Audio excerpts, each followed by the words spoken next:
What's going on, you guys? Thank you so much for being here. It's been a minute since I've been in this cabin. I've been fasting, so I've just been hella low on energy, but so much shit has been happening. There's so much shit to cover, but today I'm just going to be covering the JFK files that, came out that pretty much proved the theory that Israel is the one responsible for the death of JFK. Yep.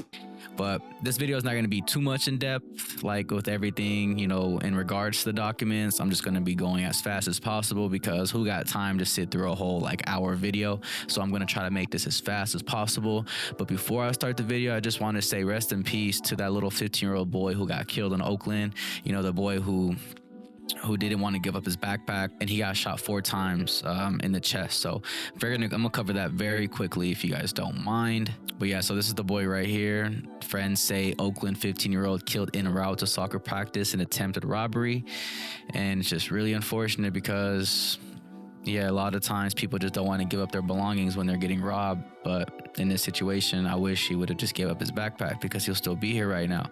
So in very brief summary, the Oakland police are investigating a deadly shooting Monday in the 1400 block of 100th Avenue. Friends have identified the 15-year-old victim as Durbin Alvarado.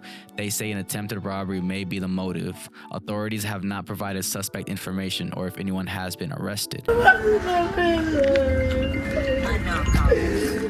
Friends and family members of 15-year-old Durbin Alvarado gathered today to pray in the same spot where the teen was shot less than 24 hours ago.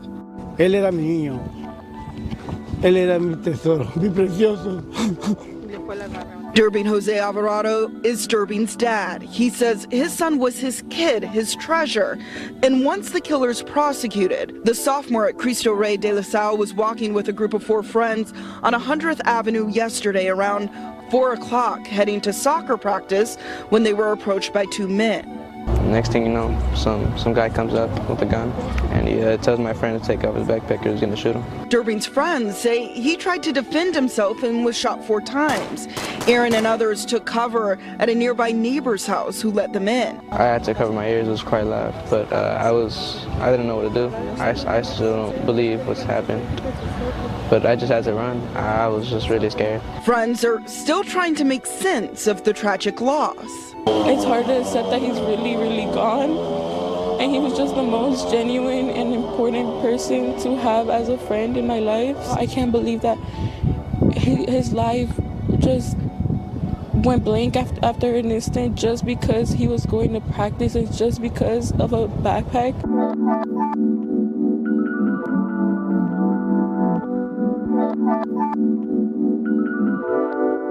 So I just want to say rest in peace to this little boy, another soul taken away from the violence of these streets. So yeah, just a moment of silence for him. All right, so let's get to the JFK files. So Let's do it. before we get to the reaction video of the JFK files, I just want to give you guys a little summary, just to get you guys warmed up, because a lot of people are just unaware of what happened, and a lot of people know that he got killed, but people don't really know the little slight details that have been, swept under the carpet, if you know what I mean.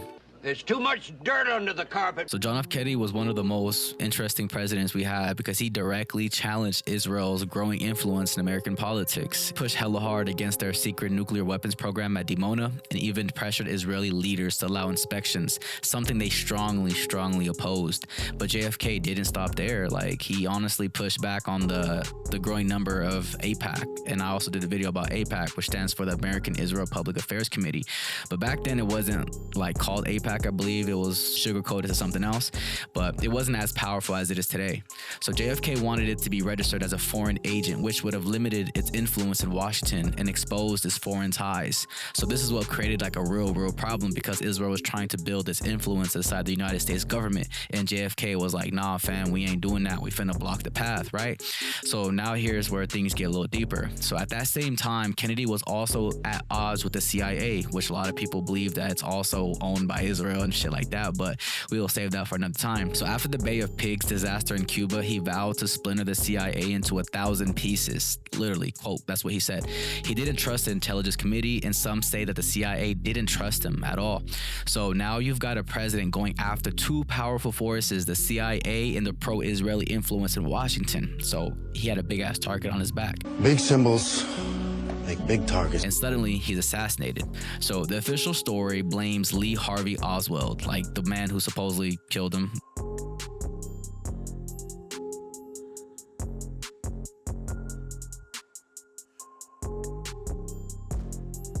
And people believe that because Kennedy refused to bow down to the CIA and to the Israeli interests, you feel me? That's what led to his assassination. But what was the motive, you feel me? Like a lot of people are like, you know, what was the point? Like, what was the point of killing him? Well, obviously they didn't want somebody fighting back against them, you feel me? It was like over control and power, you know, the two things that they want, two things that they freaking drool at the mouth for, you know? And to make sure that no president ever stood in their way again, like literally they made a statement to show you guys that we can assassinate your president in broad daylight, on camera, and still, you know, not be held accountable. Yep. The thing that's very interesting was the person who assassinated JFK pretty much told the press that he was just a scapegoat and that he wanted to talk and he wanted to like break down what really happened, and then that's when he got killed. I was questioned by a judge. However, I protested at that time that I was not allowed legal representation. Did you kill the president? No, I've not been charged with that. In fact, nobody has said that to me yet. The first thing I heard about it was when the newspaper reporters in the hall asked me that question. You have been. Nobody said what? Sir? You have been. Nobody said what? Okay, we can't hear you. Okay. What did you do in Russia? Let me have it. I want it.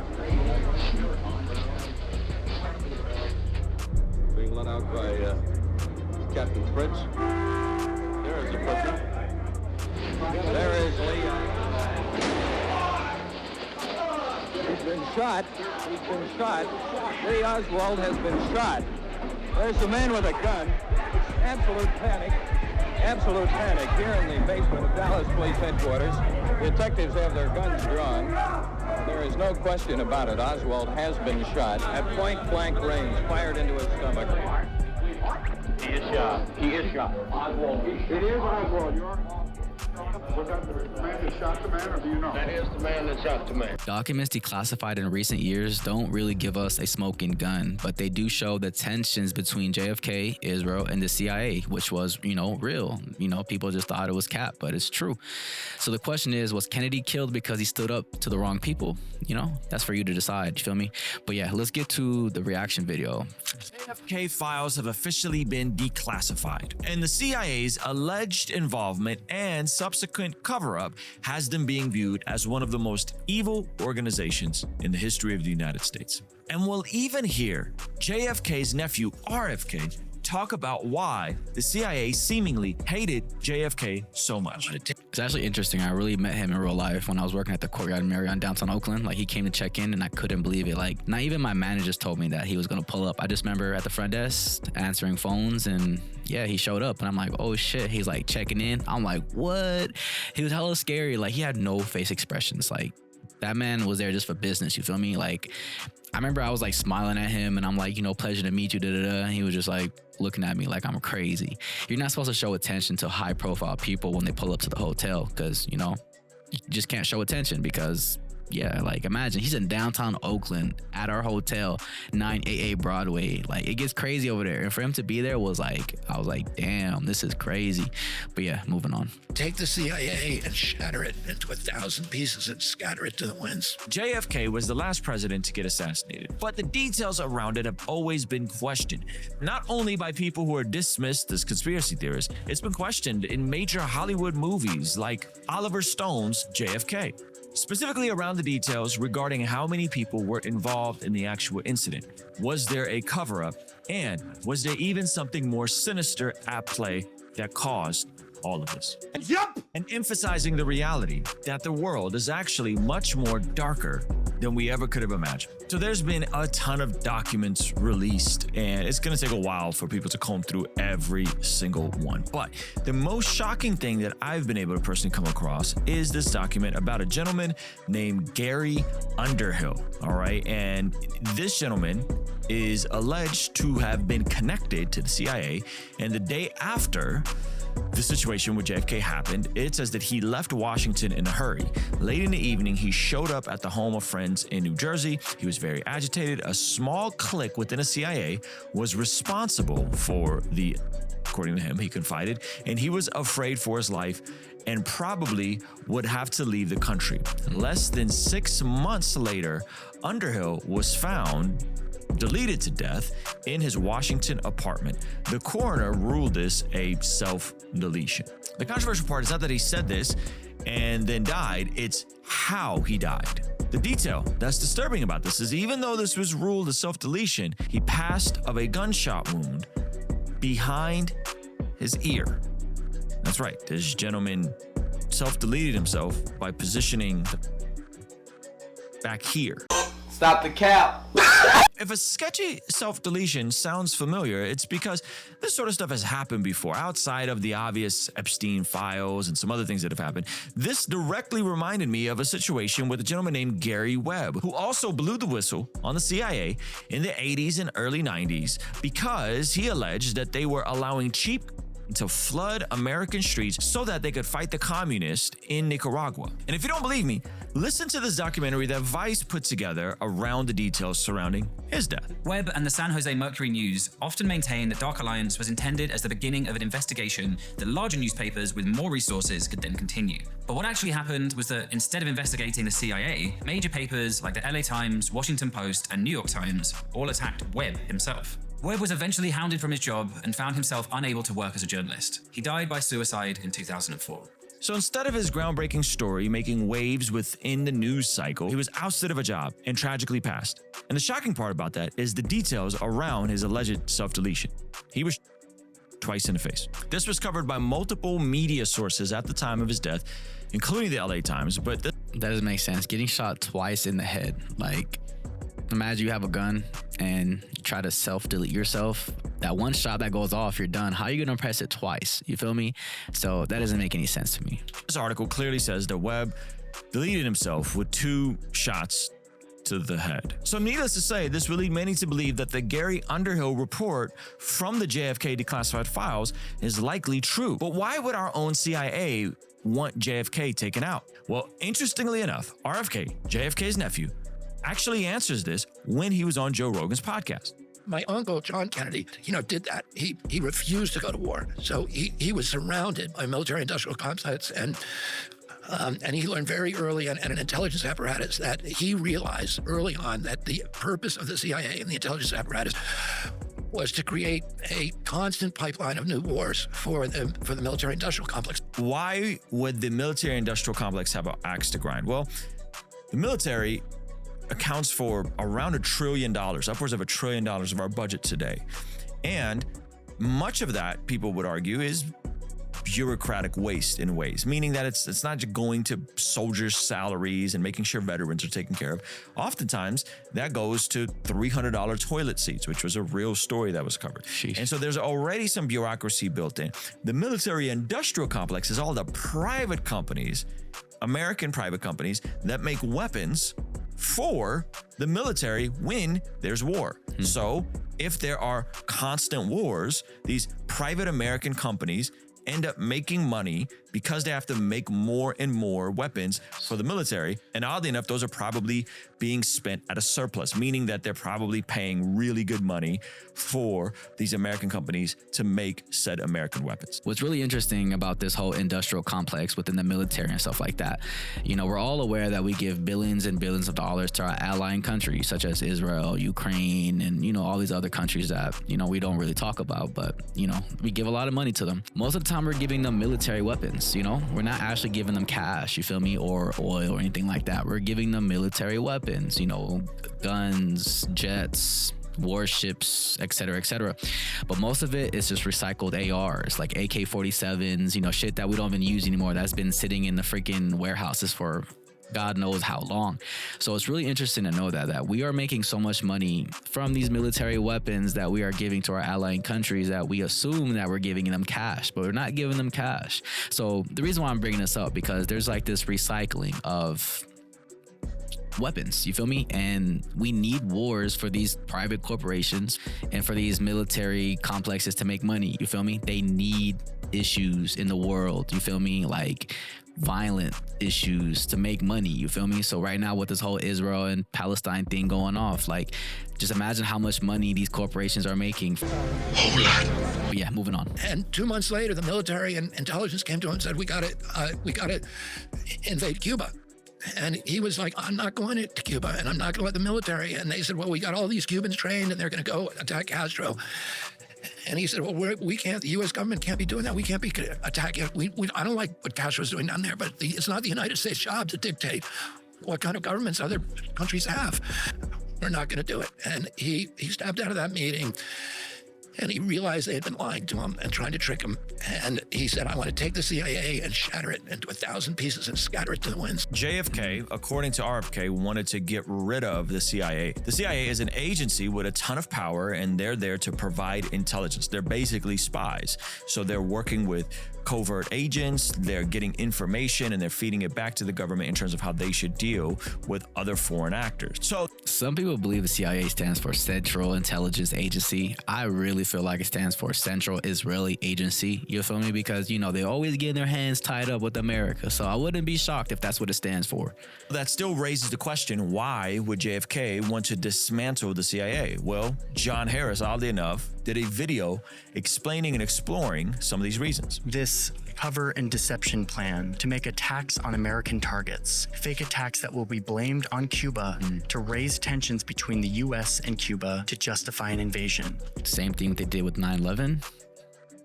A legitimate provocation as the basis for a US military intervention in Cuba. Them wanting to go to war with Cuba wasn't just financially motivated to prop up the military-industrial complex, most of the time, boost the economy. I'm sure there were some people that probably felt that way, and maybe even some people who had some investments in these American companies that made weapons. But there are also people who were driven strictly by an ideology that because Cuba was an ally of the Soviet Union, and the Soviet Union was communist, and America was capitalist, that this was an extension of the Cold War, and they felt uncomfortable with the Soviet Union having any type of influence over Cuba, considering that Cuba is like 90 miles off the coast of Florida. So it's fairly close proximity-wise. So many of those folks were probably ideologically driven to have control over Cuba and to bring democracy there. That it wasn't all just sinister motives. Those folks might have legitimately believed that, hey, this is not good for America. However, that doesn't justify false flags and operations to blame Cuba for stuff they didn't do. That is the really dark conclusions of a very pragmatic worldview where the ends justify the means by any means. So whatever you want to do, you just reverse engineer, even if you're lying and doing unethical stuff that's putting blame on people that had nothing to do with it. This is wrong, especially as a Christian. You can't think like this around these sorts of topics. Starts with the US military base at Guantanamo Bay, where they would start rumors using fake radio stations and get American-friendly locals to stage fake attacks on the base, starting riots in the surrounding area. Another proposed part of the plan was to blow up a US ship and blame it on Cuba. This was specifically called out as a, quote, remember the Maine incident. The document predicts that the newspapers would start reporting on the casualties, causing a helpful wave of national indignation. They also wanted to create a fake terrorist campaign on American soil in Miami or Washington. They wanted to sink boats of Cuban refugees and stage the shooting of refugee targets, and even suggested exploding a few plastic bombs in American cities. These weren't all going to be pretend. They even say in the document that they would go to the extent of wounding people and then making fake arrests with prepared documents so it could all be widely publicized, making Cuba look like an irresponsible government. So now, fast forward, they released JFK files, and there seems to have been some sort of armed incident at the CIA headquarters that just happened. Okay, welcome back.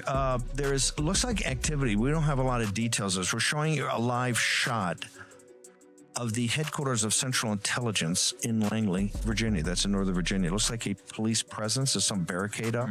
Now, this is horrifying if it's real, but some are even starting to allege that perhaps this is a staged incident to prevent them from releasing other classified documents in the future. Now, the unfortunate thing... The thing doesn't make any sense to me. I don't want to rub anybody the wrong way, but we all know that Trump is a big puppet for Israel, and people are going to be like, Like, you know, it's just very sensitive when I be talking about the president, you feel me? Because a lot of people are like, you know, ride or die for Trump.